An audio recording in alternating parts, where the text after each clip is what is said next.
आपल्याला बुद्धिमत्तेमध्ये असे प्रश्न असतात की संख्यामधील संबंध शोधा. तर मग आपण हे शोधताना काय करायचं, वेगवेगळ्या कृत्या करून पाहायच्या. तिथं काय करूया बघा, इथं 12 आले, 624 ला 12 आहे. तर आपण बेरीज करून पाहूया. 6 2 8, 8 4 12 बरोबर येते इथं. इथं पण मग 30 कृत्य करून पाहूया आपण. 9 3 12 आणि 3 15 येते. इथं उत्तरामध्ये 15 आहे का उत्तर? नाही. म्हणजे आपली ही काय कृती योग्य नाही. मग अजून आपल्याला 12 येण्यासाठी काय करता येईल पहा. 6 आणि 4 चा गुणाकार करूया. 6 चौक किती रे? 24. बरोबर.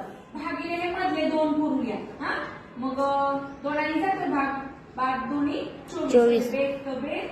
बेक आणि बे दोन्ही 4 आले 12 बरोबर. इथं पण करून पाहूया कसं जातंय का. म्हणजे पहिल्या संख्येचा आणि त्या तिसऱ्या संख्येचा गुणाकार केलाय आपण. 6 चौक 24. तसं इथं पण करायचं. 9 3 किती रे? 27. आणि भागले मधल्या संख्येने. भाग जातोय 3 पाड्यात 27 आहे. इथपर्यंत आहे 3 9.